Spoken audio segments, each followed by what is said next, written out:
Greetings, Starfighters. If you watched my mini review of the book Beach Read by Emily Henry, you might remember that I said I probably wasn't going to do any more book videos since my book-related videos don't really seem to be doing quite as well. Well, the thing is that when I was making that, I was already planning this particular video, the 2019 to 2024 Reads tier ranking video. I got the idea from it watching a Murphy Napier video. She's a booktuber. There won't be a link to the video in the show notes because I don't remember specifically which one it was. But it did involve 5 years worth of books. And she does periodic updates and has multiple ranking videos. That's why I'm not including a link, because there's a chance I could get the wrong one. I did a little bit of an oopsie, though, and kind of ended up with 6 years here because I initially went, 2019 to 2024. That's 5 years. 2019 to 2020, 2020 to 2021, and yada, yada. And then I remember it's like, oh, right, that includes all the books that were read in 2019. So for that to be 5 years, it would be 2019, 2020, 2021, 2022, 2023. And I was already planning the list in 2024, collecting all the book covers and all that. And I'd already included some 2024 book covers in the folder and just went, yep, fuck it. 6 years. So we're tier ranking the books I've read in a 6-year period from 2019 to 2024. Not in the last 6 years, because I've already finished a couple of books this year.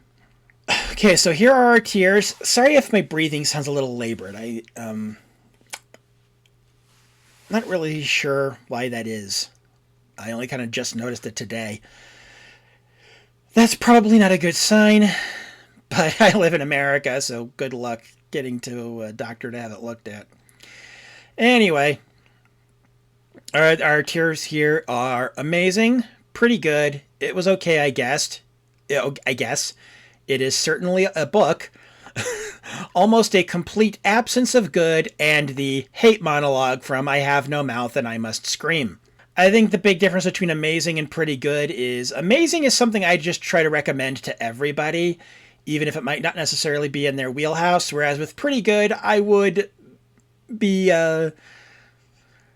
more considerate in that regard, I guess. Well, maybe consider is the wrong word. It's like I would be like, I liked it, but do I want to recommend it to everybody or just the people who I'm confident would actually like it? And it was okay, I guess. I feel like that's pretty self-explanatory. It is certainly a book, or books that I have no strong feeling towards one way or the other. Almost a complete absence of good are books that I just really, really did not like, but I can kind of see how some other people might. And then, of course, the hate monologue is just the worst of the worst. I hate these books so goddamn much. I wish I had never read them. I wish I was the kind of person to intentionally DNF, because I never really do that, at least not on purpose. So I'm going to mainly stick to the order they're in up here unless I have a compelling reason not to. For instance, right off the bat, because the first cover here is actually for the second book in a trilogy, the third book of which comes out this year, so it's not going to be on this list, but I'm definitely looking forward to it. It's Chaos Terminal by Mur Lafferty, the second book in the Midsolar Murders series. And I am a longtime fan of Mur, going on almost 20 years now. And this trilogy is like a cozy murder mystery in space, described as Murder, She Wrote meets Babylon 5. I think I liked Chaos Terminal a little bit less than Station Eternity, which was the first book in the series. So if I do the thing where I actually arrange them on here, I'll do that later. But yeah, I also know a lot of people aren't really into murder mysteries. There are people who just don't like books where people die, and that is completely valid. Not really my thing. So, although then again, I might be putting some books where people die in amazing anyway. I don't know. Well, either way, though, yeah, I think that specifically the cozy murder mystery thing is probably why I would put it in pretty good instead of amazing, because I'll just put them in order on there. Because that specific type is not necessarily for everybody. You know, some people might like murder mysteries per se, but they aren't big fans of stuff like Murder, She Wrote, or, well, that's like kind of like the big one, I guess. There was Diagnosis of Murder, which was a show with Dick Van Dyke and all that, but yeah. Next up, the first of multiple nonfiction books we have on here, Never Shake Hands with a War Criminal by the late, great Barry Crimmins. Some of the stuff on here is a little outdated just by virtue of the fact that he was writing about events that were current to him, but I'm still going to put that one in pretty good and ahead of the Midsolar Murders books here. Not really much to say about it because it's been a long time since I've read it. I just remember that it was really good. And Never Shake Hands with a War Criminal, the title comes from a story where Crimmins found himself at an event with Henry Kissinger, and Kissinger went up to shake his hand and Crimmins just flat refused, which was the morally correct thing to do. Anyway, speaking of war crimes, Doppelganger by Naomi Klein goes into amazing. I also am a huge admirer of another one of her earlier nonfiction books, The Shock Doctrine, The Rise of Disaster Capitalism. That was kind of a major influence in my moving from liberalism towards leftism. And the event that kind of, the ongoing event that sparked this book was how often people would confuse a former liberal, now full-on right-wing nut job, Naomi Wolf, with Naomi Klein. It's like anytime Naomi Wolf would do something stupid, Naomi Klein's mentions would be full of people saying, it's like, oh, I used to respect her. And she'd be like, no, that's the other one. And it kind of led to a discussion of this topic of political diagonalism, where you would have these alliances that, if one were to look at politics, the political spectrum as a straight line would make absolutely no sense. But if you look at it as more like a color wheel, then it's like, yeah, you can absolutely see how you'd have, like, your kind of far left health nut types joining with right-wing religious fanatics with regards to vaccines and stuff like that. One thing she goes into here that I found especially enlightening was her talk about how the state of Israel came to be and how it basically amounts to, the Zionists were like looking at all these Christian countries that had built their empires on imperialism and genocide and went, hey, you need to let us do that too, or else you're being anti-Semitic. Moving on to a somewhat happier topic, we get the graphic novel Marvels by Kurt Busiek. I would have put it in amazing, but a lot of people, thanks in large part to the mediocre to just plain bad output from the MCU of late, are kind of burned out on superheroes, and I don't want to... The thing is, I don't actually agree that superhero fatigue is necessarily a thing, but I also don't want to risk getting into an argument about it, so I'll put it in pretty good. If you're not familiar with it, Marvels is a sort of retelling of the events of, like, the roughly, like, first 40 years of the Marvel Universe, from the appearance of the original Human Torch, the android, up to the death of Gwen Stacy. So, yeah, it's like, about 30 years, I should say. But from the point of view of a journalist who happened to be there for some of the events that coincided with the first appearances of these characters, like Spider-Man, the Fantastic Four, the original Captain America, Namor. It's really good, and the artwork is amazing. It's Alex Ross, so that's to be a given. Now, speaking of Alex Ross, we got the one he did for DC, which is Kingdom Come, an Elseworld story. It's one of the rare stories where, heroes coming to blows with each other actually makes sense, unlike some really horrible Zack Snyder movies I could mention. And it's a particularly beloved DC story, up there with the likes of Watchmen and Dark Knight Returns. I'd say it's better than both of those. I'd say Dark Knight Returns has aged badly, and Watchmen, I still think Watchmen is really good. I just kind of don't like what happened because of it. But Kingdom Come is a great story. It can be a little depressing at times, but not like in a grim, dark kind of way. It's an adult story in the sense that it doesn't treat its readers like idiots, I guess is the way to put it. Still in graphic novel territory here, the horror-themed Uzumaki by Junji Ito. Oh yeah, I haven't really been... Would I put either of these above Station Eternity or Chaos Terminal? Nah, not really. I think I can just leave that as. Uzumaki, that's... I would go ahead and put it. It was disturbing without being, like, exceptionally gross. I read the whole thing in one day. Which also happens to be an election night where I was working as a poll worker. I was reading it during my downtime. Probably not the best choice of reading. It leans heavily on the theme of spirals, and I'm not sure what I can say about it that doesn't enter spoiler territory.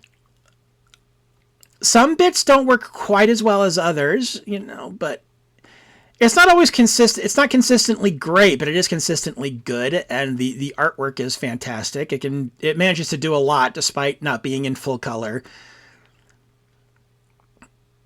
And if you're someone who wants their stories to have a happy ending, don't read Uzumaki, because it really doesn't. But it doesn't feel dark for the sake of dark. It fits with everything that happens.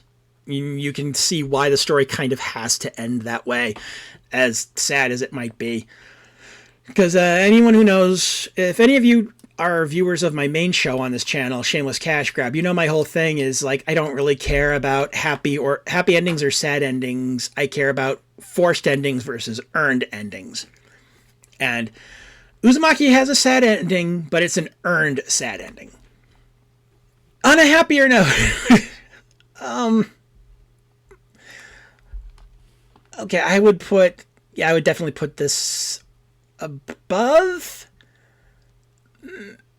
Yeah, I'd put this above Uzumaki in there too, above any of the graphic novels. Masquerade by Terry Pratchett. And of course, my first Discworld book is the Phantom of the Opera pastiche. I am a Phantom of the Opera fan. The book, not the musical. I mean, the musical's fine in a empty calories, eating a tub of ice cream after a breakup kind of way, but I'm a fan of the book. This riffs on it. It's funny, as is Terry Pratchett's style. This is, like I said, my first Discworld book. It's not my first Pratchett, however. I did read Good Omens. But the style took some getting used to. Not a lot of easy places to stop, I noticed, when I had it with my bookmark. Some of the characters were referencing things that I probably would have understood had I read any of the earlier books in the Discworld series. But I enjoyed it immensely, hence why it's up here and pretty good. I thought it was a pretty good pastiche of Phantom of the Opera. I liked the characters. They're funny. Not much more to say than that. I think you might get a little lost if you haven't read Discworld before, but if you've read Phantom of the Opera, I would definitely recommend this to you. If you haven't read, and if you're both not a Discworld reader or a Phantom of the Opera fan, maybe not. But other than that, I enjoyed it. Okay, a little bit of a bias here, because I have a bit of a celebrity crush on the writer, but next we have Bad Dream, A Dreamer Story. It's the DC mainline version of the origins for the character Dreamer. Originally created for the Supergirl TV series, we meet that character when she's in her mid-20s and already getting a job at a successful news media outlet. Here, we're seeing her as a teenager, first discovering her powers. It's a trans story written by a trans person, which is always nice. The artwork by Ry Hickman is great. Might not be for everybody, but it's not Alex Ross, but you don't need to have Alex Ross for everything.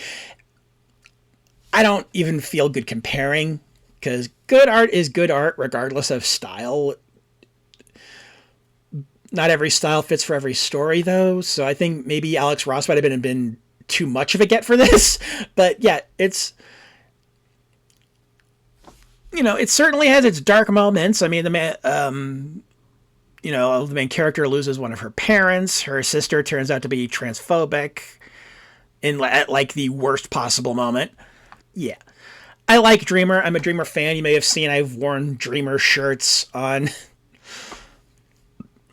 various episodes of Shameless Cash Grab. I have Dreamer wallpaper on my phone. my lock screen is, I do feel a little bit weird that the comic book version of her is so much younger than the TV version of her, because I am in my 40s. But, she's recently played a role in the Absolute Power event in DC Comics, and, she's 18 in that, so, But yeah, we've been Bad Dreamer meeting her when she's like 14, so it's really good though. I almost cried a couple of times reading this. It's a good story about an interesting character written by a pretty awesome person with some good artwork. I probably could have stopped at that. Okay, Star Wars Outbound Flight. Gonna put that in. It was okay, I guess. In fairness, I read this years after the EU had been declared non-canon by Disney, which, I think in the long run was probably the right idea. But anyway, yeah, Outbound Flight is a bit of a prequel to the Thrawn trilogy. It's written by Timothy Zahn. We meet a much younger Thrawn. We get some backstory for him. Yeah. If you liked the Thrawn trilogy, you'll like Outbound Flight. I thought it was fine. I didn't love it. I'm not sure it was necessary, to be honest, but is any book really necessary when you get right down to it? It filled in some gaps that didn't necessarily need to be filled in, but it wasn't done in a bad way, so I appreciate that, which is more than I can say for some prequels that exist out there in some franchises. Let noodle incidents be a thing again. We don't need... Some things can be left inferred or up to the imagination. Also, Jesus, fanfic writers need something to do. Come on. But yeah, Outbound Flight, I didn't have anything bad to say about it, but it was just, I don't particularly love it either. It's fine.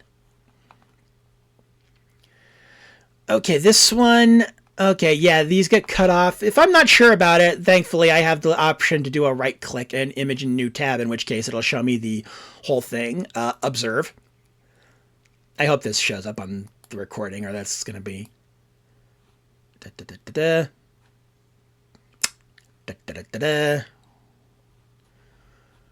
Sorry, it didn't take this long last time I did it. There we go. DC's 'Twas the Might Before Christmas, 80-page event comic. It's Christmas-themed stories. Batmite, a minor character you may have heard of. That's this guy down here in the corner. It was cute. I would definitely put it up. I would put it over Outbound Flight, but that's about it. Yeah, that's it. That's all it was. It was cute. It was harmless. It's Christmas themed DC stories. Like Batmite. If I remember right, Batmite is like the framing device of the whole thing, the whole anthology. But yeah. Cassandra Killjoy by Erod, aka Eric Rodriguez, aka the Blockbuster Buster. His YouTube show is a pretty big influence on my own. So maybe I'm a little biased here, but I'd put that in. I'd put it under Outbound Flight, I think. You could definitely tell it was a first-time novel. Kind of wish it had a copy editor, but on the other hand, it had way fewer mistakes than you might think from a book that contains a phrase it needed a copy editor. I think some of the chapter breaks could have been a little cleaner, but you can still kind of tell what the stopping points are, especially if you're someone who like requires those, if you're not trying to read a book in one sitting, or if you're afraid of overshooting your bus stop or whatever. It's like you reach a stopping point and then you put it away even if you're not at your stop yet because you don't want to miss it. One knock against it though, in the author's defense, I don't think the KKK ever had a presence in Puerto Rico, where he's originally from. But, ooh, boy, did he have to give the main character's father those initials. Could have done without that, but there's some interesting world building going on in here. I think we're hopefully going to get a little more of it in the sequel, which I believe is going to happen. Just not sure when. But yeah, Cassandra Killjoy and the Search for the Swordsman. It was a fun read. With the caveat, I don't know that I would have enjoyed it quite as much if I didn't kind of know the author. Like, not well. We've interacted online, and I had some interactions with his wife, who unfortunately passed away before the book came out, but it's fun enough. Okay, this is going back to the celebrity crush thing. Nicole Maines, who wrote Bad Dream, a Dreamer story, because she played Dreamer on the TV show. She wrote a memoir called It Gets Better, Except When It Gets Worse. A lot of it is kind of a recap of the opening of the book, sort of recaps from her own perspective events that were covered in another book, in a book that was, I mean, her name is in the title. In fact, let me just go ahead and skip ahead to that. Becoming Nicole. I'll put that ahead of Never Shake Hands with a War Criminal by Amy Ellis Nutt.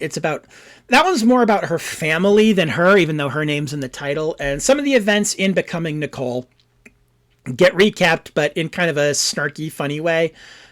I probably should have used snarky, but like just funny way in this book. And she tells her own story about how her first vaginoplasty didn't go great and how she was struggling with it, and some of the bad interactions she had with the Supergirl fandom while she was on there as Dreamer. How you had a wing of the fandom that completely ignored the show's actual queer rep just because they were mad their OTP wasn't canon. I do kind of wish she'd spent a little bit more time talking about some of her other projects, particularly Darby and the Dead, seeing as I'm apparently one of the few people who actually watched that movie, because Hulu did like no marketing for it at all and then yanked it after only 5 months. You can watch it on YouTube, but you have to pay $4. I personally think it's worth it, but and she's like the 7th banana in that movie. So I mean, I'd have to say that there would have to be more going for it for me to be willing to recommend it. But yeah, she's funny. She's passionate, about issues, the issues that both affect her, that affect her community, and affect those adjacent to her community. I really enjoyed it. I think it's a good read. I will say, despite the celebrity crush status, I will admit I read several memoirs in 2024, and there's going to be at least one, maybe two, I'll decide later, that I liked more than this one, but I really did like this one, and I'm glad I bought it. I mean, maybe buying a book because you think the writer is hot is not the best thing. It's not the best reason in the world, but, at least, but hey, you know what? If the book turns out good anyway, then where's the fucking harm, right? Anyway, speaking of Dreamer and queer DC characters, I have a bunch of these DC Pride volumes on here, and fuck my life, I cannot tell which. They did the worst job of cutting off here at Tearmaker. I'm pretty sure that this one down here is the cover for the first one. Just let me double check. Okay, yeah, that was the first one. That was also the only Dreamer story in any of these DC Pride issues to have the Arrowverse version as opposed to the mainline DC. I'll put all the Pride ones on here. They're all okay. They're not meant to be deep. They're more to just celebrate the characters as opposed to telling a huge story. Some of the stories in these books are it's debatable if they're even canon. But I've liked all of them. The first one was probably the best, though. So I'll put that one in. I'll put that above Cassandra. I'll put the first one above Cassandra Killjoy. But I'll put all the other ones, and I'm probably getting the order wrong, but whatever. I'll put all the other ones under Cassandra Killjoy. that sounds about right to me. Let me just make sure I'm actually getting them all. Yeah, and some of these, honestly, even Dreamer, if Dreamer is in them at all, it's just as a cameo. But that's still good enough for me. I see Dreamer. I see something with Dreamer in it. I buy it. Okay. Well, next up after that, we get one of the two. Oh, right. I didn't include both of them in here because I got the second one is the individual issues. Okay. The Ghostbusters TMNT crossover comic from IDW. Now, yes, I am a fan of the Ghostbusters movies, even the 2016 one, and I'm a longtime fan of the Teenage Mutant Ninja Turtles, except for the Michael Bay ones. But, honestly, all that needed to happen was a fun little crossover, but they actually put effort into this one. Oh, well, that almost sounded so demeaning. But what I love about this one is it doesn't just do like the fan servicey stuff. It has like actual character moments between these guys, between these two teams. I think probably one of my favorites is that when Leonardo accidentally assumes that Winston is the team leader. Yeah, that one's probably my favorite. And wait, I'm trying to remember. Did the thing where Peter gifts Michelangelo one of his college psych textbooks happen in this one or in the sequel? Well, whichever one it is, it was a great moment. Let's see here. So yeah, I feel pretty good in putting that in amazing. Every heart a doorway.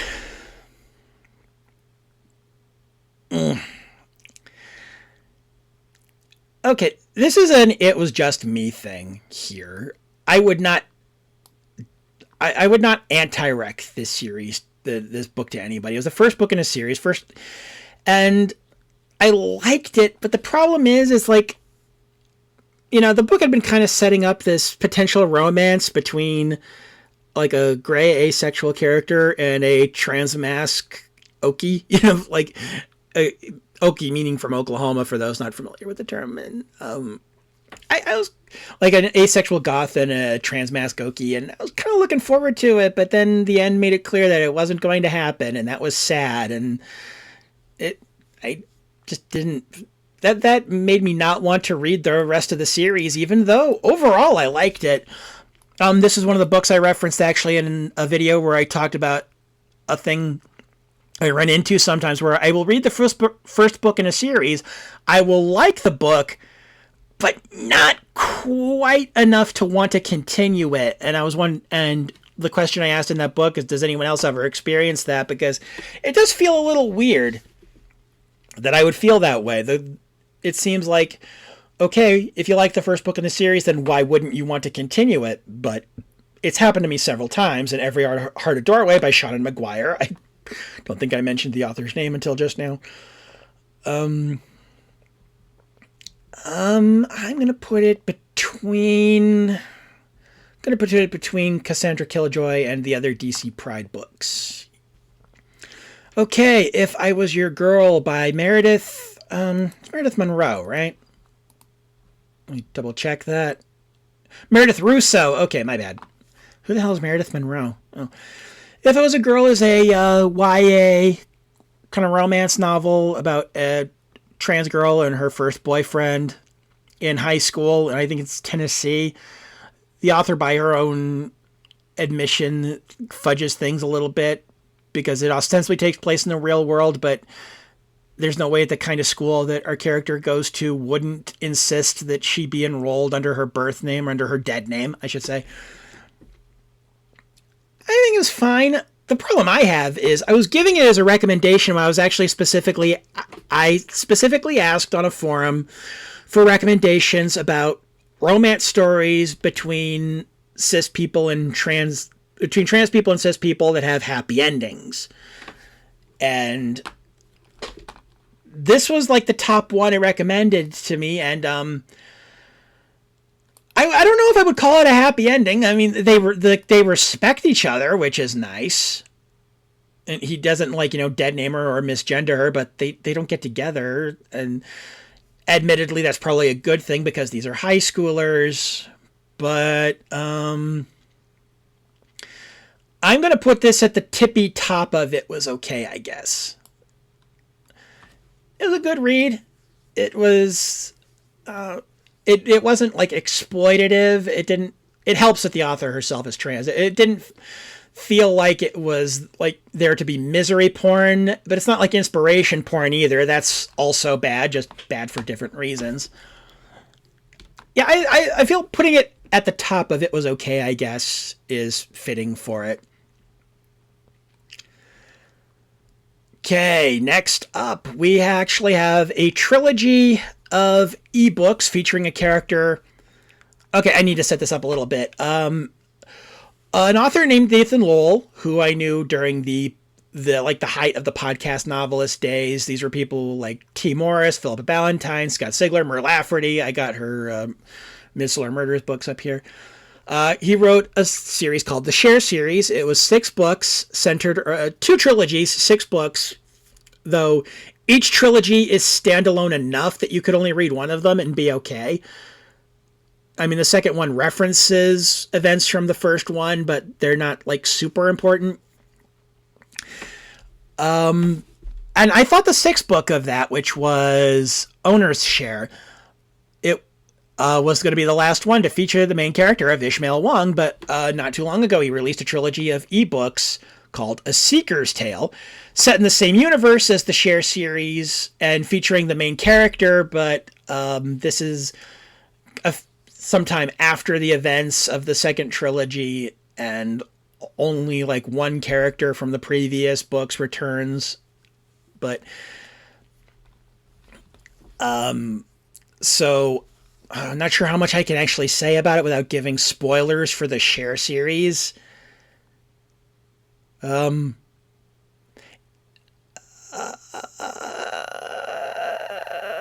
Yeah, I can't explain what the series is about without doing some pretty big spoilers for the end of book 6 in particular.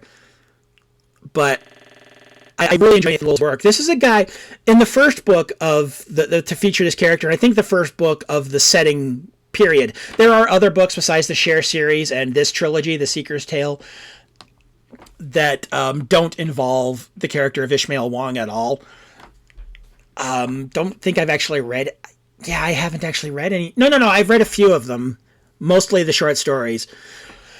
But in the very, very first book, in Quarter Share, we get a scene where Ishmael Wong, he's gotten himself onto this ship, the Lois McKendrick, and, he's kind of proving himself as part of the galley crew, and, he's basically kind of given a test with regards to the ship's, industrial coffee maker.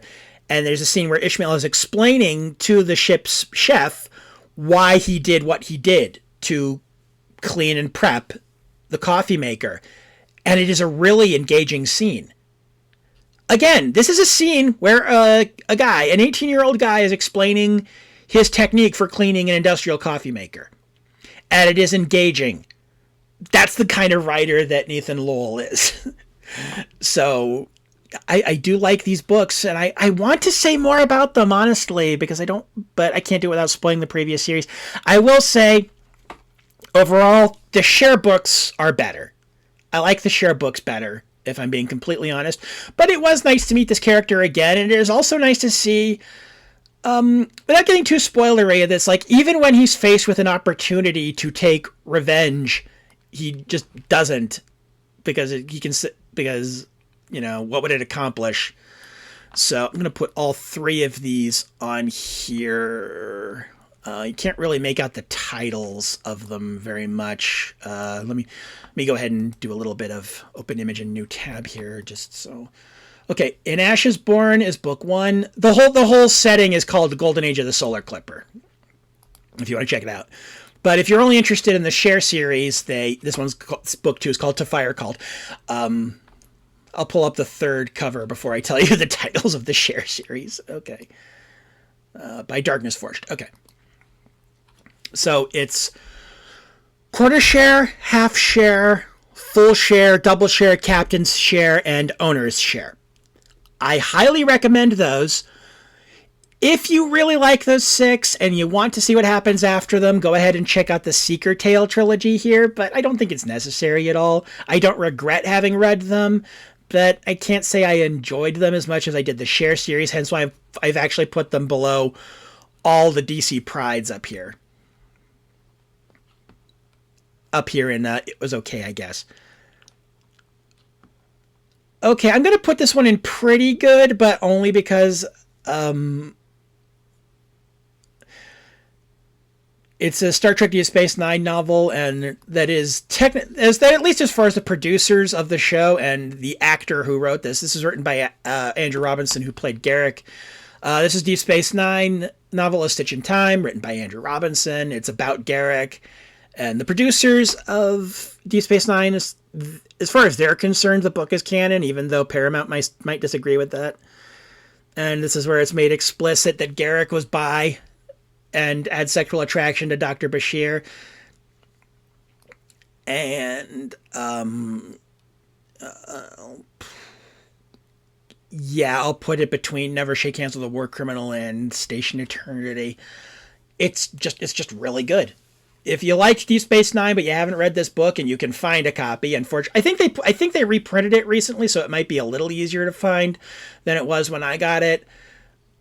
If not, you might have to settle for like getting the audio version of Audible or not Audible, some other audiobook service, but or maybe your local library has it. But yeah, if you want to know more about Garrick, and since nothing from any of the new shows have contradicted it, I think we can go ahead and just treat the book as canon. All right, this trilogy, what the hell is it called? I forget. This is another case where you have a trilogy of books that stands alone but is set in a much larger setting. I've not read any of the other books from that setting, and I kind of don't want to. Book of Underrealm. Yeah, it's a trilogy that, I don't know what the name of the trilogy is, but it's, I think The Alchemist's Touch, The Mind Mage's Wrath, and The Fire Mage's Vengeance. I forget what order these are in. I read these all as sort of an alternative to Harry Potter because fuck J.K. Rowling. I liked them okay. I would have liked them more if it weren't for the epilogue at the end of the third one that I guess is meant to tie these into the larger events of the rest of the series. Because I was kind of disappointed. There is this character I liked from the trilogy, this minor character who turned out to have been a horrible person the whole time, which is not great. But, you know, it points to having queer characters who aren't stereotypes. It's definitely... Even though I'm not going to highly recommend these are definitely more worth reading than any of the Harry Potter shit. And I say this as someone who loved the Harry Potter books when they were coming out, but as I've gotten older and wiser and more politically left-leaning, I've kind of realized how full of shit they were. I honestly do not remember what fucking order these books were in. I'll just put all of them in It Was Okay, I guess. My attitude towards this trilogy is I'm going to recommend them, but I will say, with regards to the epilogue at the end of the third book, the epilogue is actually put after some of the, you know, acknowledgement stuff, which is an interesting choice. You don't see that too often. If you get to the end of the main story of the third book,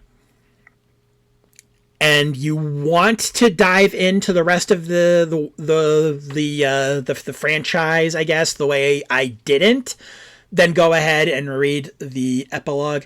If you liked the 3 books, but you're good with just those 3 books, you don't really feel compelled to read anymore, just don't, so that you can keep your high estimation of a certain character. Yeah, again, I probably got the order of these wrong. I read them several years ago.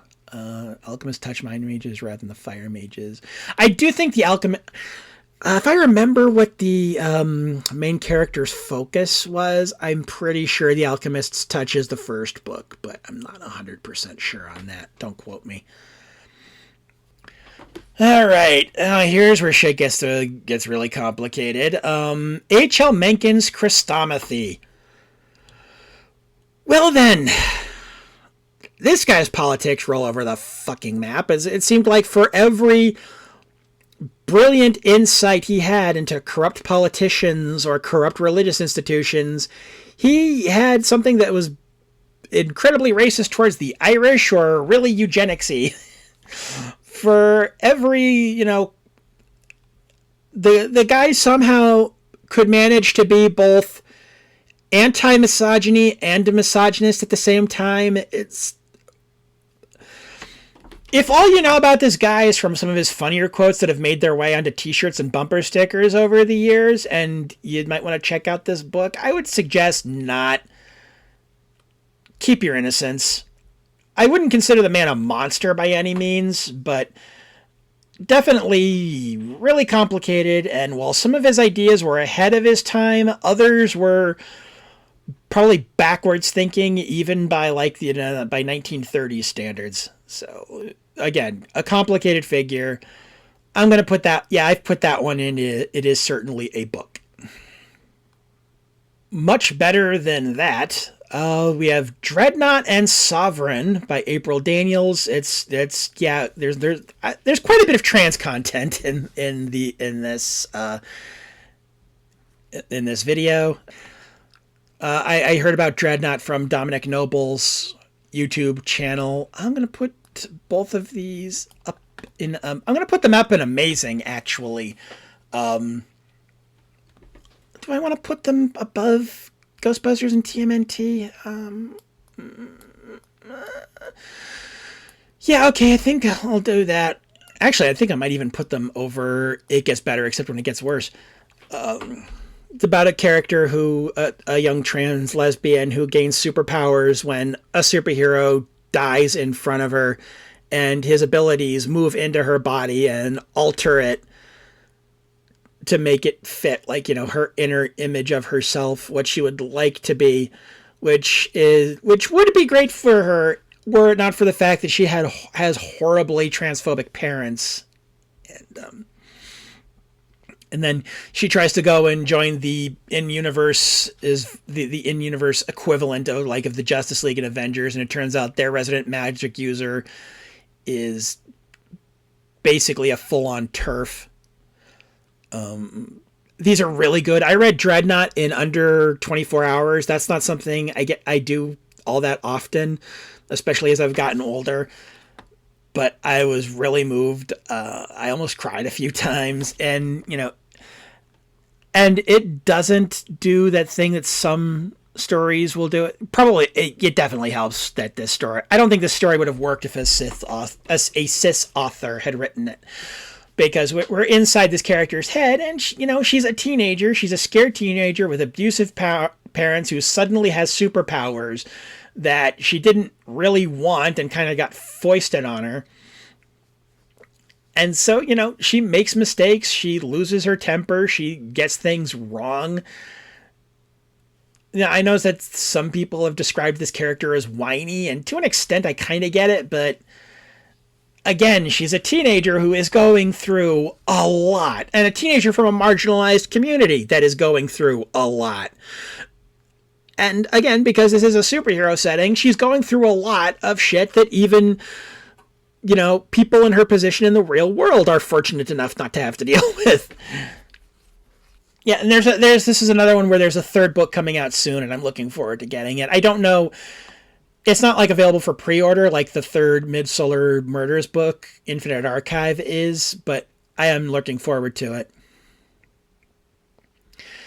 Going back to nonfiction for a bit, when the Irish became... Was it How the Irish Became White or When the Irish Became White? I don't... How the Irish Became White. Okay, yeah. It is basically what it sounds like. It's a history of discrimination against Irish Americans around the same time as chattel slavery was a thing, and how there were parts of the country where, as bad as chattel slavery was, where Irish people were actually treated kind of worse. I mean, which I feel uncomfortable saying that as a white person, but you'd have incidents like at a shipbuilding yard. The owners of the shipbuilding yard would be more upset about losing a black worker than an Irish worker, because, you know, if they lose a black worker, then they have to go and buy a new one. They lose an Irish worker, they can just pocket his last paycheck and then go hire somebody else. You know, that's dark shit right there. You know, how people at the time, that there are contemporary writings of people referring to the Irish as N-words turned inside out, except they actually used the N-word, or referring to black people as smoked Irish. It was, you know, and it kind of starts with that, and it kind of goes into how eventually Irish people started getting folded into whiteness. You know, you kind of look at the way some American conservatives reacted to JFK. I think some of that anti-Irish bias has not gone away yet. In fact, seeing some things that people were tweeting about Joe Biden when he was running for president, and he's Irish Catholic and all that, and I think a lot of conservatives still have some anti-Irish bias in it. They just only bring it out when they think they can get away with it. Let's see, non-places. Introduction to an Anthropology of Supermodernity. This is about non-places refers to things that, you know, these are not places you go to do something. These are places you go to on your way to going somewhere else. Liminal spaces, I guess, is another term for it. It's heavy philosophy stuff. It's translated from French. I don't think it's bad at all, but I also don't really think I necessarily understood all of what the author was trying to say. So I don't know. I think I get what he was going for, talking about, you know, airports, bus terminals, mini malls, gas stations, places that people don't really go to. Well, they don't go there to gather. They go there to either as a transitional point before going somewhere else, or to perform a task. They don't go there to interact with other people, and it's not their home, so it's, you know, non-place. I bought it after hearing the YouTuber Magdalene Rose talk about it on one of her long deleted TikTok videos, so there's not going to be a link to it, but yeah, I'll be honest, I don't even remember that much of it. I might be generous putting it in there. No, that's a good place for it, and it is certainly a book. Next, we have Welcome to the Punch, Mark Maron. It is a collection of interview excerpts from his WTF podcast built around themes. I liked reading it, although I kind of deliberately skimmed over parts where he was talking to people that have, since the book come out, been outed as kind of horrible people, like Louis C.K. in particular. Anytime I saw Louis C.K.'s name come up, I'd just go ahead and skip ahead to the next bit. But, you know, what was there, you know, it's interesting. You hear some stories that, you know, I'm a longtime WTF listener, but I was hearing some stories that I'd forgotten from some interviews, some funny bits, some insightful stuff. So I think it was fine. Where would I put it? I'll put it between... no, actually... Yeah, I would put it at the bottom of pretty good, but because there were parts that I intentionally skimmed over, excerpts that I intentionally skimmed over for various reasons, we're going to do... Yeah, I'll put it at the top of it. Well, Welcome to the Punch is going to go at the top of It Was Okay, I guess. Okay, so the Ramses the Damned books. Okay, so... The Mummy, or Ramses the Damned by Anne Rice, is the only Anne Rice book I've ever read. It is the only Anne Rice book I had ever wanted to read, and it is the only... And I've seen like spoiler-heavy reviews for some of her other books or movies based on her books, and I still feel comfortable in saying that the Mummy stuff is the only stuff of hers that I would like. I'm nervous about there's apparently a proposed series because they're going to try and fold it into the Vampire Chronicles stuff, even though the novels were completely separate from the Vampire Chronicles stuff. But The Mummy was really good. And it had a sequel hook, and then for over 20 years, there was no sequel, and the second one came out completely under the radar. I found out about it by accident, but The Passion of Cleopatra, and it had a lot going against it. It was a more than 2 decade late sequel, and it was co-written with her son. But I'll be damned, I think I actually kind of liked it better than the first one. I'm going to put that in pretty good. I would say between Masquerade and Midsolar Murders. I think the characters were actually better written. I think despite being a period setting, it manages to actually largely avoid being problematic in at least as much as possible. Again, given it is a period piece,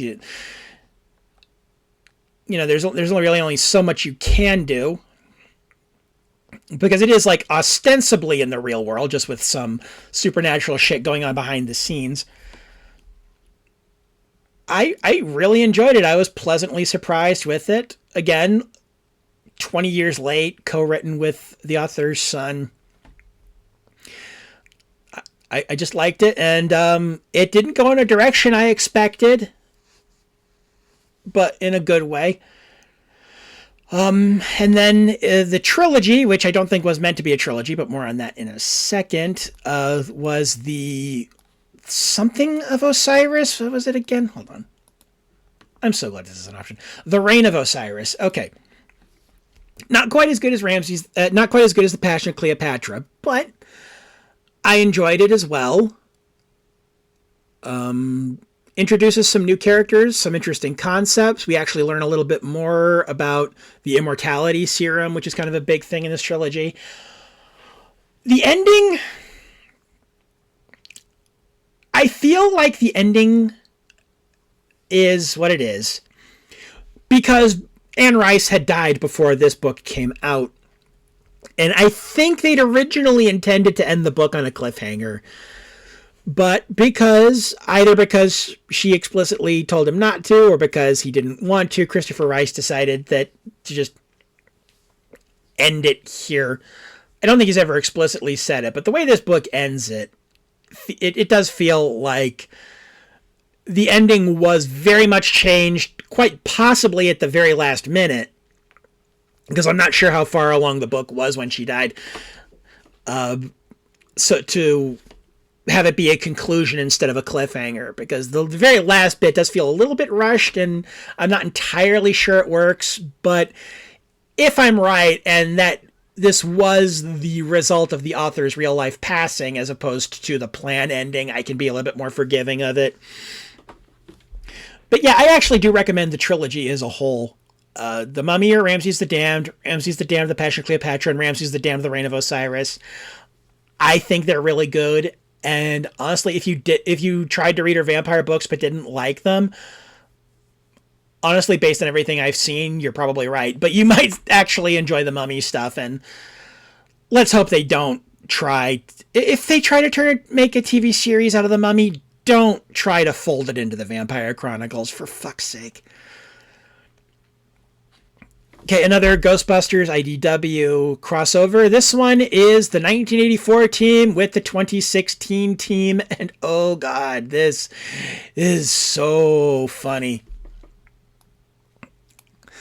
The only knock I have really against this one is called Ghostbusters 101. And it's, I think, some of the character traits that Aaron, who was Kristen Wiig's character, and Jillian, Kate McKinnon's character, had in the movie are kind of dialed up to 11 in the comic, and that gets a little grating, I'll admit. But apart from that, I really enjoyed it. And it also has an amazing moment where, because this is a sequel to, not a sequel, but it takes place shortly after the crossover with the Ninja Turtles, and the Ghostbusters have like a dimensional portal in their basement. And, And someone from the 2016 team points out how some of the similarities the 84 team has to people that they met during the events of Ghostbusters 2016 or Ghostbusters Answer the Call. And Patty will go, it's like, if you were, says to Winston, it's like, if you were a little older, you'd be the spitting image of my uncle, right? And Ray goes, oh yeah, we've noticed that faces repeat a lot across the multiverse. In one dimension we checked out, we saw a guy who looked exactly like Peter get arrested for blowing up a golf course. if you know, you know. That was so funny. All right. But what's funny about it, though, is even though it does reference the Ninja Turtles crossover and the Dimensional Porter was like introduced in the Turtles crossover, you don't actually have to have read the Turtles crossover to understand this one. I do think you should read both of them because both of them are good. I mean, look where I put them up here. But yeah, Ghostbusters 101 is just really funny, and it even actually manages to get in a cameo from the real Ghostbusters, from the cartoon. All right, nonfiction. Oh, this I consider this book to be a must-read to anyone who understands American politics and the conservative movement in particular. This is the second edition of The Revolutionary Mind by Corey Robin. Conservatism from Edmund Burke to Donald Trump. If, anytime you've ever found yourself seeing the Republican Party or any conservative politician for that matter, because conservative Democrats exist, you have your libertarians, your American Independent Party, you have conservatives who don't belong to a political party at all.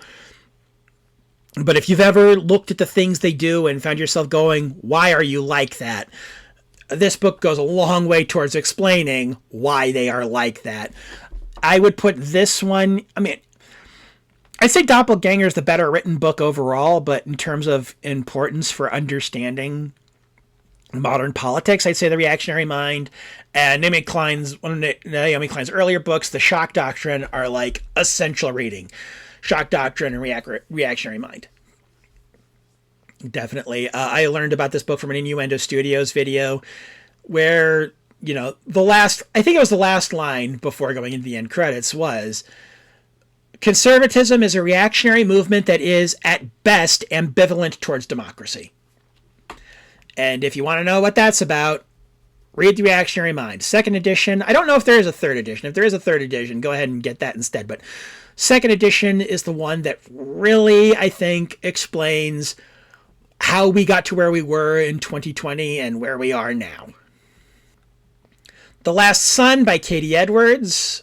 This one was actually a gift to me for some friends of mine, Ben and Keith from the Two Gay Geeks podcast. Keith unfortunately passed away last year.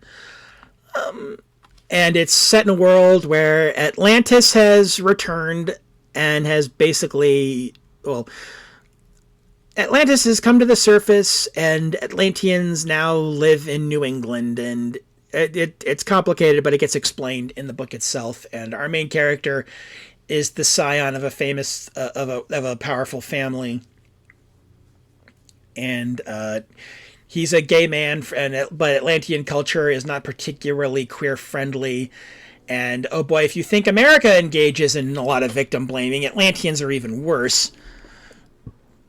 And I think as urban fantasy goes, it's pretty good. I'm interested in continuing the series, but I think I would have to be at a point where I don't have to have like a full-time job anymore. I think I would need to be like retired or have won the lottery or something to really make the time for it. But if you like urban fantasy and you like stories with queer protagonists that aren't stereotypical, I'd put Last Son. Where would I put Last Son? I'll put the Between Cassandra Killjoy and Every Heart a Doorway. History versus Women. This was a book by Anita Sarkeesian and Ebony. What was her name? What was her last name? Come on. Load. I don't always be like this. Ebony Adams. Okay. It's some fairly basic 101 stuff. I imagine if you've taken like college level courses on women's history, you probably know a lot of the stuff that's in this book already. But that's not necessarily a bad thing. I think this might actually be a good book to get someone interested in that topic. Because, it's kept short and simple. It doesn't do any deep dives, but it doesn't really need to. That's not really, this isn't trying to be a biography because it covers far too many people to be that. And I like how the book doesn't limit it itself to to women who were heroic figures in history. It also includes particularly brutal pirates and dictators, or the wives of dictators, whatever the case may be. I think I'd put that at the bottom of pretty good. Okay, so here's where things get interesting. Up to now, anytime I've included a series, all the books I have in the series, or all the books in the series, depending, have been on the same tier level. This is not going to be the case this time. The Savior's Champion by Jenna Moreci, a dark fantasy book. I got it for 99 cents on Kindle during a sale. And I watch Jenna Moreci's YouTube channel because I think she has a lot of interesting ideas about, storytelling tropes and whatnot. I thought it was fine. I liked it just enough to get the second one. I think I'll put it... I'll put it above... Yeah, actually, I'll put it above Cassandra Killjoy between the first DC Pride and Cassandra Killjoy. And, I get to the end of it, and I'm thinking, do I want to read the second one? Yeah, okay, I guess. I really liked I'd seen the cover art for book 2, which I'm going to get to in a second, before, and I thought it was really pretty, so I figured I'd go ahead and buy a physical copy of book 2. Now, I want you to remember, I said at the end of book 1, it's I guess I could read the next one. That's why not? Nothing better to do, right? Yeah, might as well. Yeah, it's okay. It's fine. By the end of The Savior's Sister, I was annoyed as fuck that the third book wasn't out already. I was like, it's going to be called The Savior's Army, though at the time I finished reading The Savior's Sister, that hadn't been announced yet, so all I knew was book 3. But I get to the end of The Savior's Sister, and I'm just like, oh fuck, I want book 3 right now. I want book 3 right now. Why is it not out yet? Why doesn't it even have a title yet? Where is it? When are we going to have book 3? It is hard for me to explain how much more I liked The Savior's Sister than The Savior's Champion without, in my opinion, risking coming across as if I didn't like The Savior's Champion. And, obviously I did. I liked it enough to buy book 2, but holy fuck. And the thing that makes it even more amazing, book 1 and 2 take place at the same time. And in fact, a lot of the events in books 1 and 2, in books 1 and 2, we see the same event in both books, just from a different character's point of view. In The Savior's Champion, we see it from Tobias. In Savior's Sister, we see it from Layla. But it's just, even though, despite that, very little of these books, don't overlap with each other. I think the prologue of book 1, the first chapter, the prologue and first chapter of book 2, and the last chapter of book 2 don't coincide, don't overlap. I think going forward, the sequels are going to all just be after The Savior's Sister, and it'll switch back and forth between Tobias and Layla. But, oh god, Savior's Sister is just so much better on every level. And I can't exactly put my finger on why, because I don't think the writing style is all that different. I just think Layla is just a more interesting protagonist. But not just is she just a more interesting protagonist, I think even the cover art is much better than The Savior's Champion. I mean, there are some characters that we barely get to see anything of at all in the Savior's Champion, and we get to learn more about their backstories and who they are in the Savior's Sister, and I think they definitely needed that. But because the entirety of the Savior's Champion, apart from the prologue, take place entirely from Tobias's POV, would have no reason to know any of that. But God, Savior's Sister is just so much better. It is so much better. And I want the Savior's Army to be out already. I don't think we even have a cover reveal for it yet. And I think there's supposed to be a fourth book too, although I think she said, I'm pretty sure Jenna Moreci said that the fourth book is going to be called The Savior's War.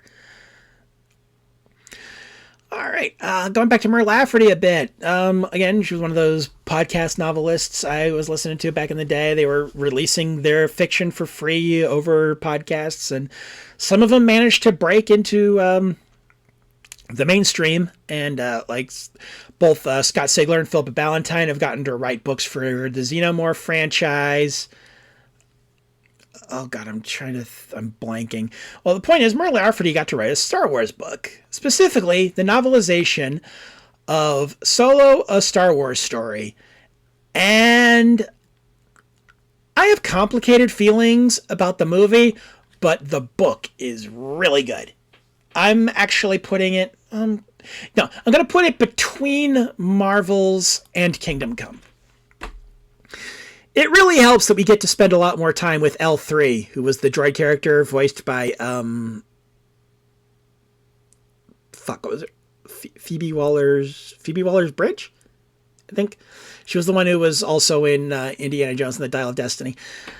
I enjoyed the hell out of this book. I think there have been more than a few people. There are people who like the movie who say the novelization is better. There are people who hated the movie who liked the novelization. Which, I mean, I kind of wonder why they read the novelization anyway if they didn't like the movie. But, whatever.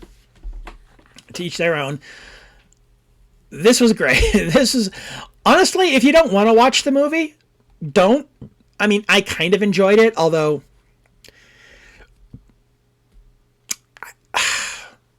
There are only 2 movies out there where my attitude about them is, I don't think this movie should have been made, yet I somehow still enjoyed it. One is Ghostbusters Afterlife, and the other one is Solo: A Star Wars Story.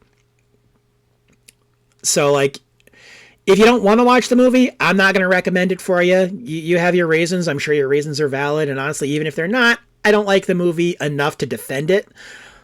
I mean, I liked it, but not enough to defend it. But I would definitely recommend the novelization. Oh boy, here we go.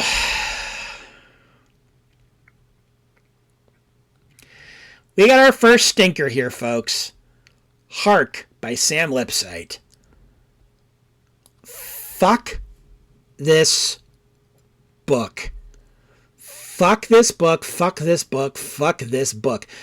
In fact, I'm going to go ahead and say it right now. There are only going to be 2 books in this bottom tier.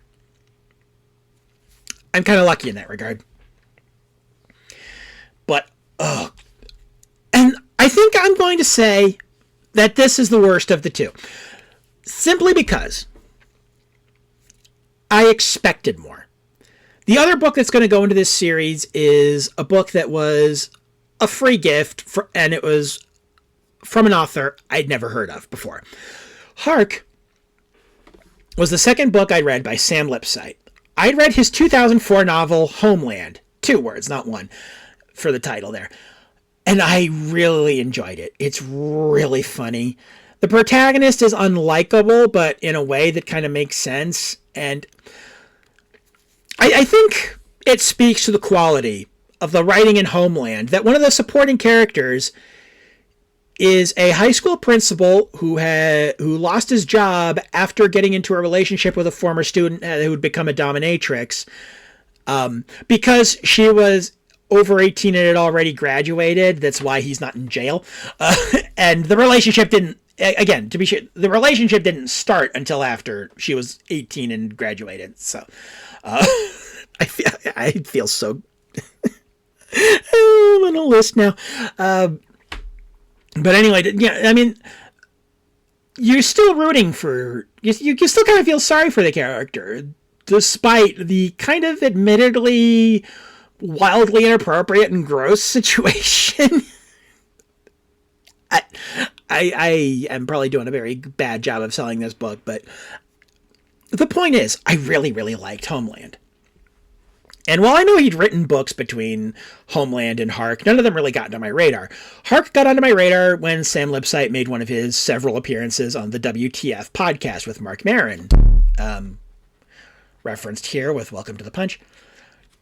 And it kind of seemed to be a riff on motivational speakers, on self-help gurus, on,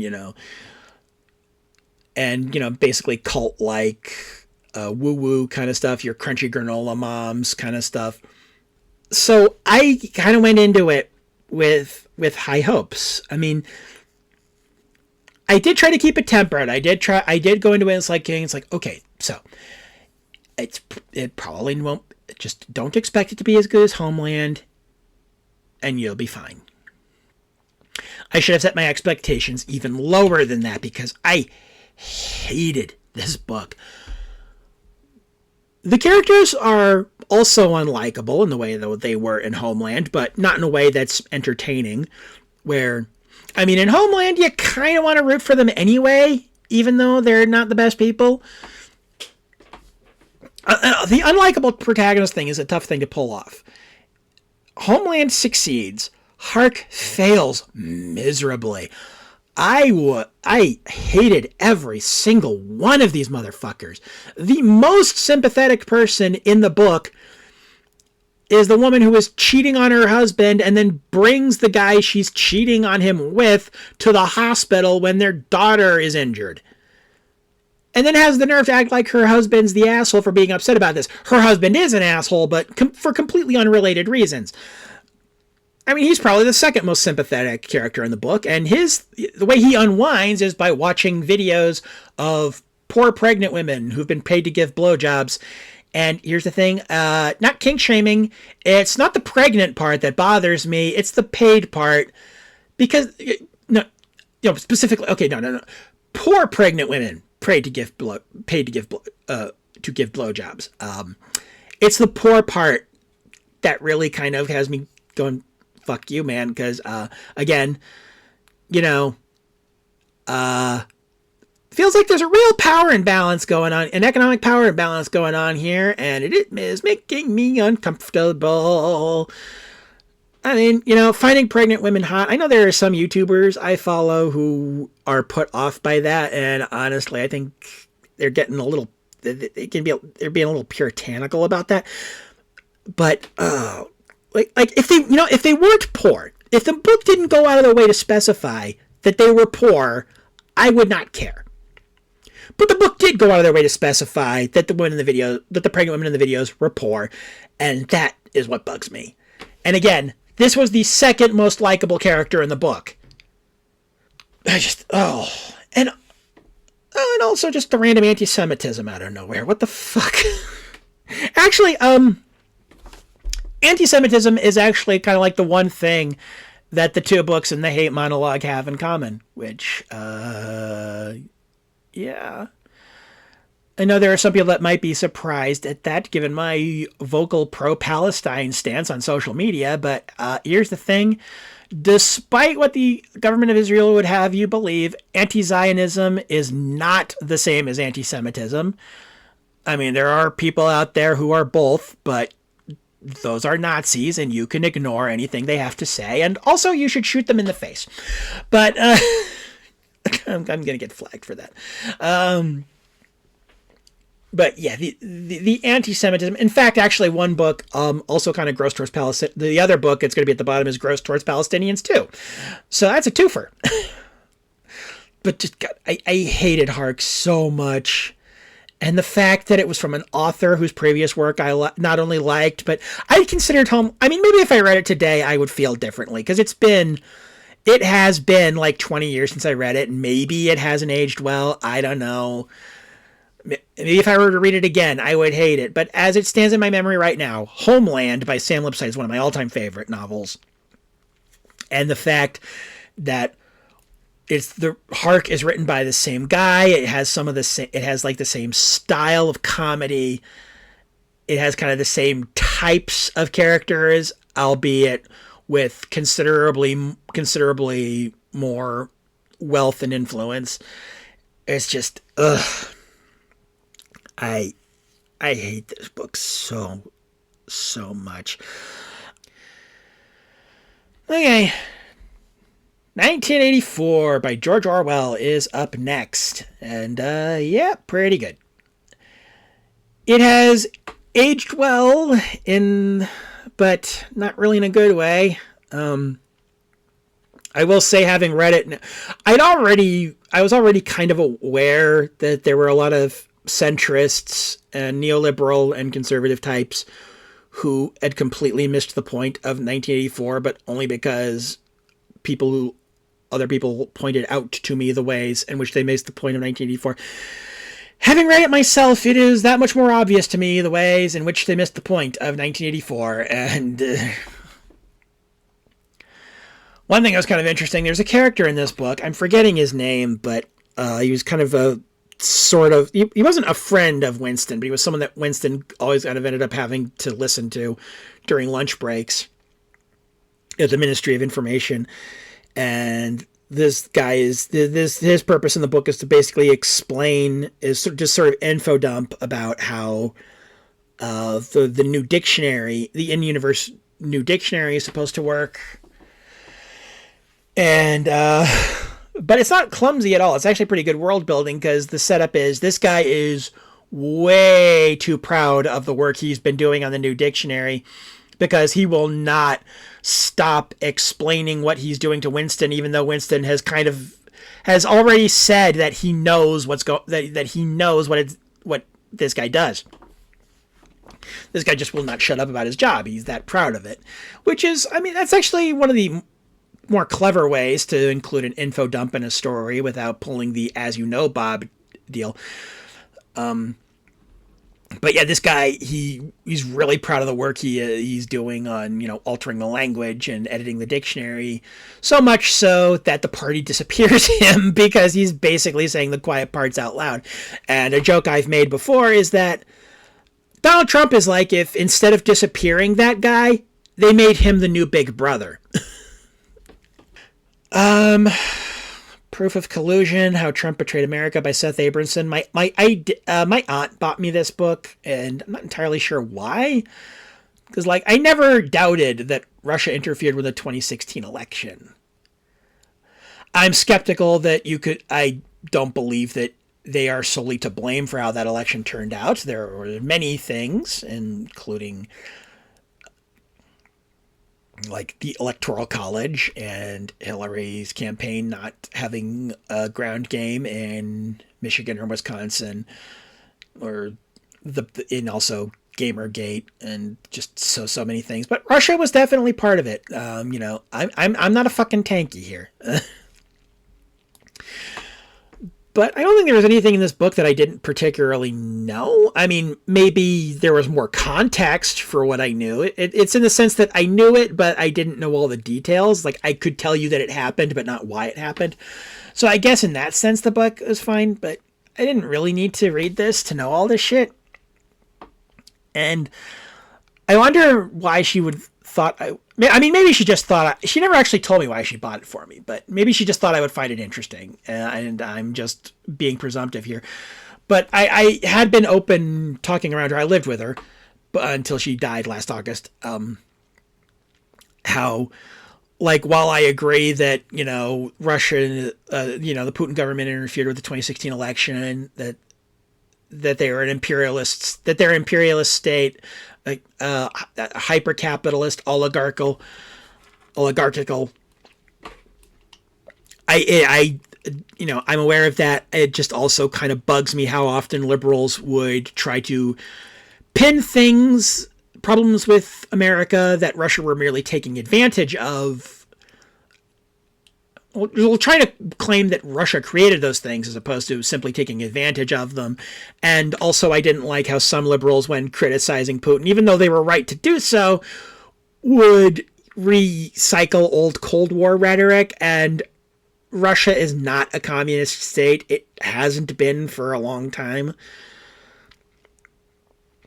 So bringing up anti-communist rhetoric, especially when Putin himself is pretty anti-communist, explicitly anti-communist, that's. But anyway, yeah, it's a book. I barely remember any of it, to be honest. I only read it because it was a gift. And also because it was topical, and I figured if I sat on it too long, nothing in it would be relevant anymore. And now I don't remember any of it. And now I don't remember most of it anyway. Well, speaking of Trump, a much better book about him. Nothing like this book was never going to take him down in any sense, but I don't think it was meant to. I think it was just the author kind of wanting to get something off his chest, and in that sense, I think he did a good job of it. It's called Commander in Cheat: How Golf Explains Trump, and it does stick to it does stick to golf, specifically like the golf courses that Trump has bought or tried to buy or has run badly or has lied about having played good games at or has been caught cheating at, and that kind of thing. And honestly, I get why some people, particularly some of the people more on my side of the political spectrum, those who are much more left than liberal, might think, "Oh, what's the point? This is silly. It's not going to stop any. It's not going to stop any of the things he did. None of it is like the worst stuff he ever did." And they're not wrong, but that doesn't mean the book doesn't deserve to exist. I think as it is, I think it's an interesting read. I think it is an interesting read, and it does explain a lot about the man's character. And it is a surprising venue from which to approach it, Because, there are many venues from which you could approach this motherfucker, the sexual assaults, the ties to a child sex trafficker, the ties to the fact that he and his father were so racist that the Nixon administration sued him over it. And I'm sure books like that exist, and I might read them if I ever feel like. Actually, I probably won't. I don't. I'm just so fucking tired of hearing about it. I just want him to be gone sooner rather than later. And honestly, considering how much he's been sundowning lately, I don't think we have to wait that long. But, shit, I'm recording this on the day he's supposed to be giving a State of the Union address, or, not, I don't think it's technically a State of the Union address, because whatever, the point is he's on TV tonight, and maybe I'll get lucky, and he's had a heart attack while I'm recording this. That'd be great. Let's move on. A Star Trek The Next Generation graphic novel. I think this is the one written by David Brin. I actually don't remember much about it. I remember that I didn't hate it, but I don't think I particularly loved it either. It's fine. It's just fine. Let's put it at the top of it is certainly a book. What was the name of it again? Hold on a second. Gotta look this. Forgiveness. Yeah, Forgiveness by David Brent. Okay, yeah. Ooh boy, this one's complicated. BSG versus BSG by Peter David, the trade paperback of a miniseries that is in fact a crossover between the 1970s Battlestar Galactica and the 2005 Battlestar Galactica. And I have very mixed feelings about this. I don't know where the fuck I'm going to put it. Because the parts that are good are really, really good, but the parts that are bad are baffling. One of the things that frustrates me the most about it is the likenesses, because it's so inconsistent. Some characters look like the actors who played them, and others are so completely different that if they didn't have their names on the panel, I would have no idea who I was looking at. The timeline of this story is fuzzy. I'm not exactly sure where in each show this event is supposed to be taking place. So that's definitely a knock against it. Yeah, I think that's going to keep it out of pretty good. I'm probably going to end up putting this one in It Was Okay, I guess. I just haven't decided where on there I'm going to put it yet. there's one decision in there that I really don't understand, and I think amounts to character assassination for the Katie Sackhoff version of Starbuck. Even if it does admittedly give the Dirk Benedict version of Starbuck a funny line. The payoff is great. How they deal with the villain of the piece, who was the ultimate villain of the piece, is really clever. I liked that. I think probably one of the best moments of it in terms of writing is, after the two Galacticas have met for the first time, and they notice how much the Captain Apollo from the other BSG looks like Tom Zarek. So they put both of them into a holding cell while trying to determine if either of them are Cylons. And the two characters are interacting with each other, and there's a moment where Tom Zarek is recounting just some of the horrible stuff that, he went through as a child to Apollo, and Apollo is, of course, horrified by all of this, and he's just like, oh gods, I am so sorry. I can't. And then Tom Zarek just kind of goes, you know what? I kind of hope we are Cylons, because then that'll mean all these horrible memories I have didn't actually happen. It's written better than I just said it, but I think that is what the miniseries and trade is like when it's at its best. But unfortunately, it's not at its best consistently. It kind of swings back and forth. I think it's going to go on It Was Okay, I guess, but at the bottom of It Was Okay, I guess. Because I don't know if I can recommend it to fans of either show, because, again, it is so inconsistent. There are parts that are great, but there are parts that are just really stupid, too. It makes it really hard to say if it's good or if it's actually, good or not. I mean, honestly, depending on what day it is, you could ask me if I say, hey, should I read BSG versus BSG? I might say no. The Company of Death by Elisa Hansen, YouTuber. I'm starting to think that this book's never going to get its follow-up. I think it was supposed to be the first of a series. It was fine, I guess. I'll put it over BSG versus BSG. Wait, why did I put How the Irish Became White that low? I don't really... Yeah, that's too low. I'm going to... Let me hold on a second. I'm going to move that one up above... Anyway, going back to the Company of Death. So, it's a vampire and zombie story. Vampires keeping basically kennels of humans alive so that they can have something to drink after the, zombie apocalypse and all that. And the main character is an asexual protagonist, which is not common. And when you do get an asexual character, they're usually portrayed as in a really kind of offensive way. This book doesn't do that, of course, because the author is asexual. I was a fan of Lisa Hansen's YouTube show, Maven of the Eventide, for a while. I even supported her on Patreon, but it kind of fell off around 2018, 2019 for a bunch of complicated reasons. And a couple of the reasons I actually stopped watching her show turned out to not be true. And I do feel a little guilty about that, but not enough to go back to watching it again, to watching her show again. The book was fine. The book was pretty good. It was better than fun. It was pretty good. Little disappointed that there's not a sequel, but also I don't know if I would go ahead and buy the sequel if it ever came out at this point. I think I might be too detached from her work now. But it does have interesting premise. You have the Grim Reaper losing his powers. You have a zombie someone who is, well, it happens early enough in the book, I guess it's not a spoiler, that someone who becomes a zombie but somehow still retains her intelligence, and she's trying to figure out why that is while resisting the urge to try and bite people. And then you have the complication of the vampires. Yeah, I feel okay putting that between the Seeker's Tale and the Alchemist's Touch trilogy there. All right, Vampirella and the Reanimator.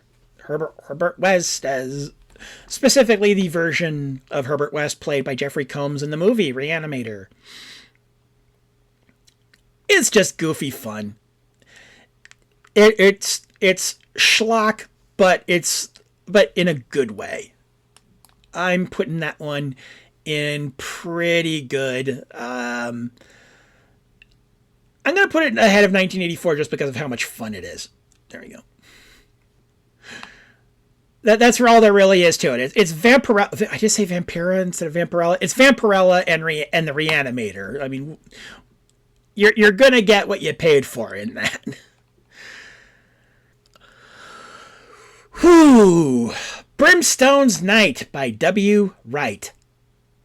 Fuck.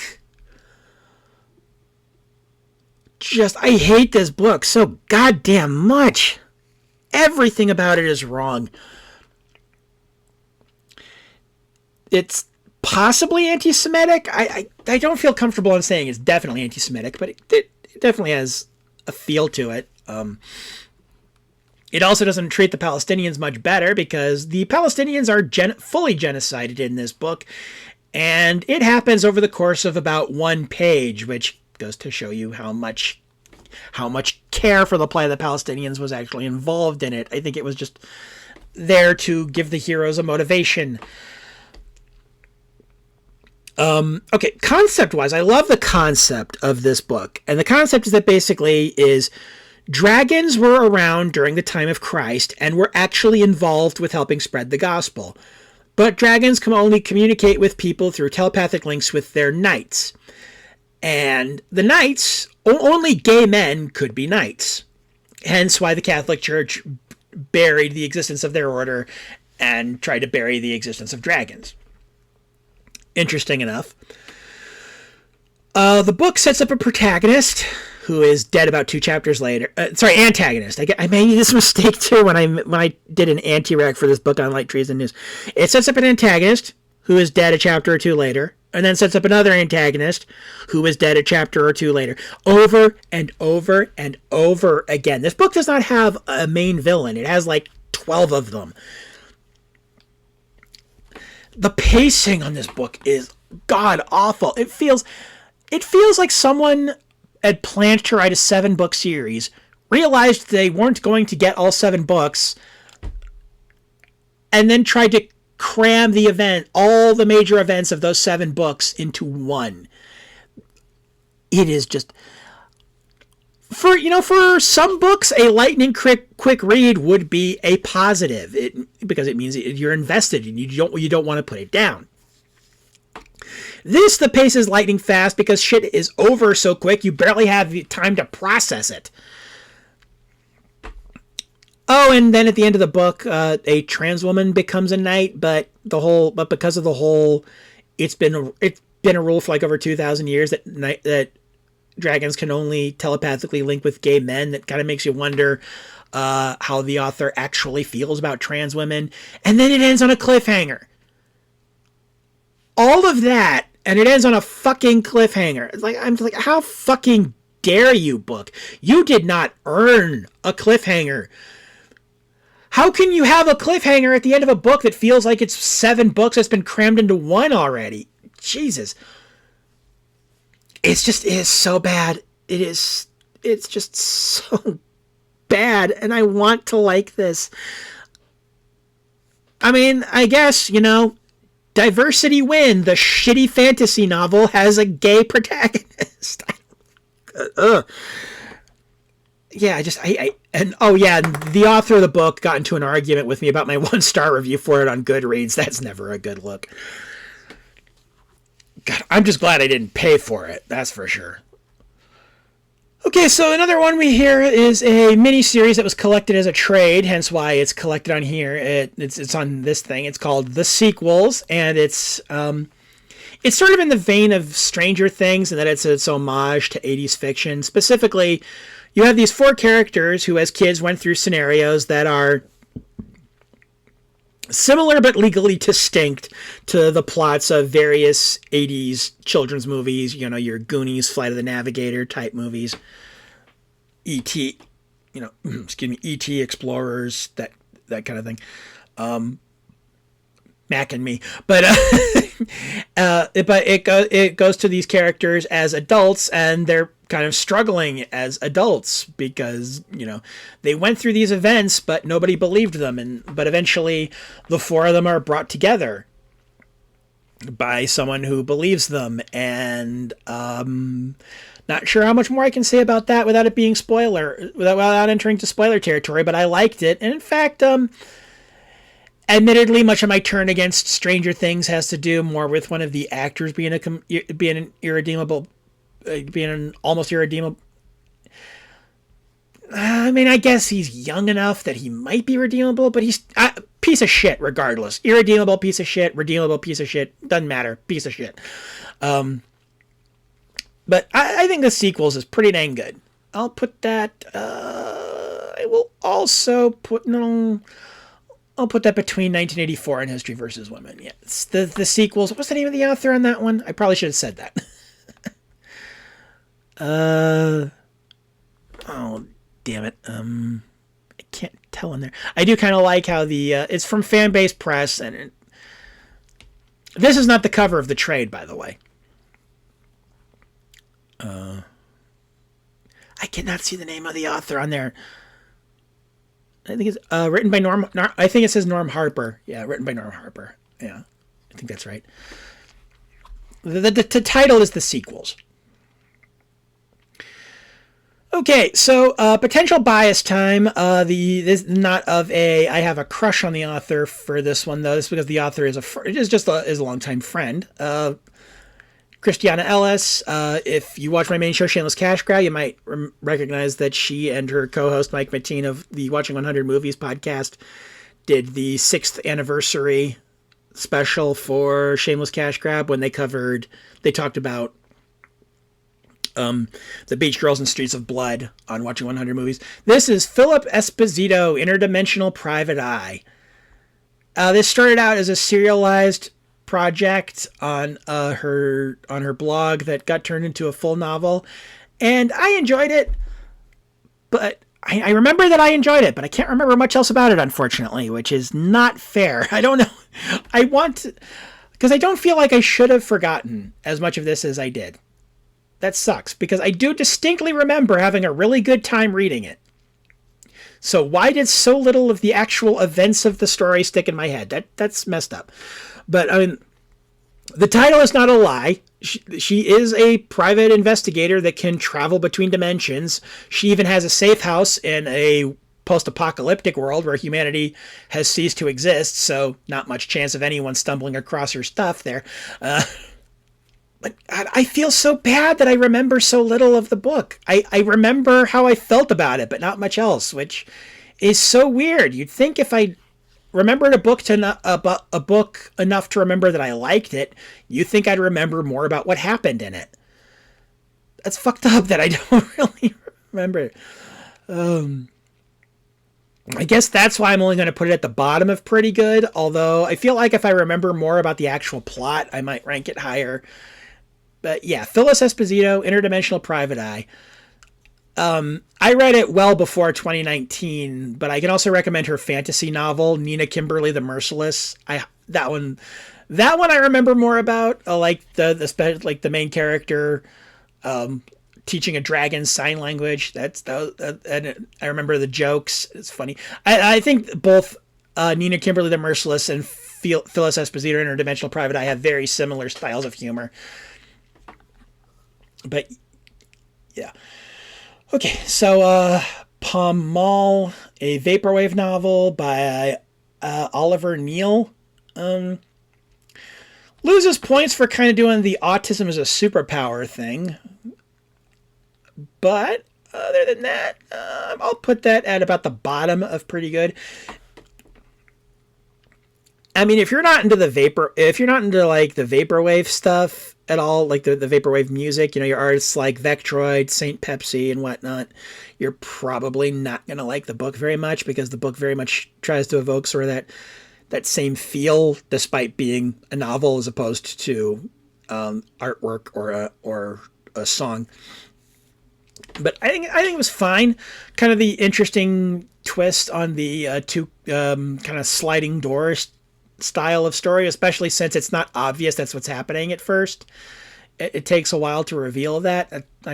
It's probably too spoilery, but there is a sequel to it, but I don't think it needed one, and I'm not sure I'm going to read it, even though I did like this.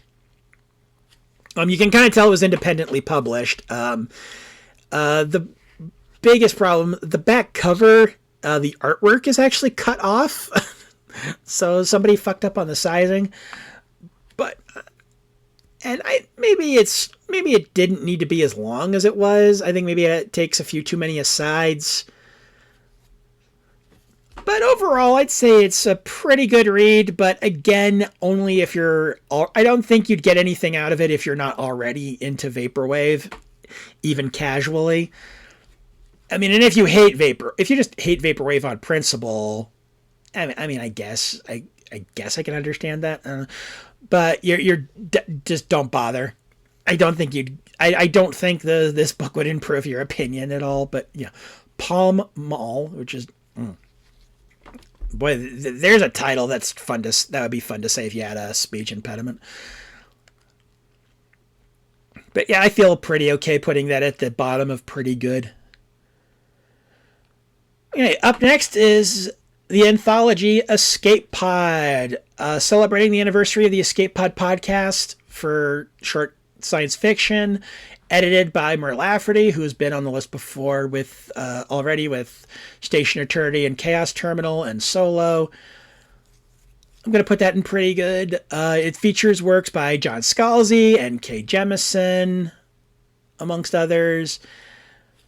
Some of the stories hit a lot harder. Even though the stories were written before the Black Lives Matter uprisings in 2020, because of those uprisings, some of the stories here with their themes of, racism, specifically anti-racism. The stories are not pro-racism in any sense. I don't think I would be putting this book up as high as I'm about to.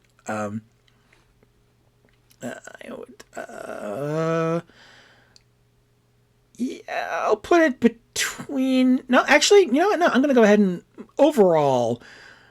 none of the stories in it are bad.